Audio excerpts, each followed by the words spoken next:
और दीक्षा अभियंता हैं, ये दो वक्ता मौजूद हमारे भी हैं। मैं शायद बहुत सारों ने मेरी एक की छोटी सी कहावत सुनी होगी 1 मिनट की, लेकिन बहुत से नए लोग भी आ चुके हैं। मैं शायद उन लोगों ने नहीं सुनी है, उनको मैं बता देना चाहता हूँ कि एक बार संसद भवन की सीढ़ियों से पंडित जवाहरलाल नेहरू उतर रहे थे, अपने संसदीय भाषण दे के आ रहे थे, तो अचानक से उनका पैर फिसला और वो लड़खड़ाने लगे।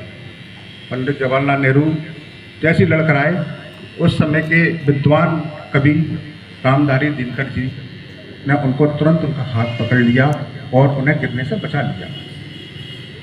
तो रामधारी दिनकर जी से पंडित जवाहरलाल नेहरू जी बोले कि दिनकर जी आपका धन्यवाद, आपने मुझे गिरने से बचा लिया।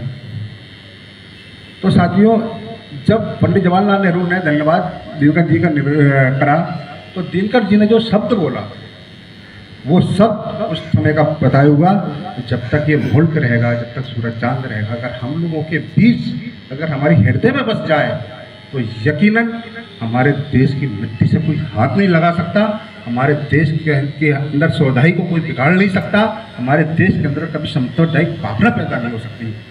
तो साथियों, दिनकर जी ने कहा था कि पंडित जवाहरलाल नेहरू, शुक्रिया की कोई बात नहीं है, ये मेरा कर्तव्य था।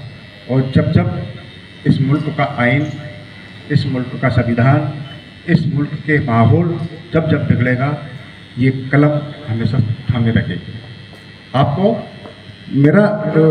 रोकने का मतलब, मुझे आपको गिरने से बचाने का मतलब ये था कि आप उस पढ़े लिखे लोगों में से हो, आप देश के प्रथम प्रधानमंत्री हो। अगर आपको पढ़े लिखे लोग संभाले रहेंगे, आपके विचारधारा को बनाए रखेंगे, तो यकीनन कभी भी इस मुल्क की मिट्टी को कोई छू नहीं सकता है। सर, ऐसा कहना का मतलब तो यही हमारी भावना होनी चाहिए। मैं अब हमारे बीच अधिशासी अभियंता महोदय हैं, ये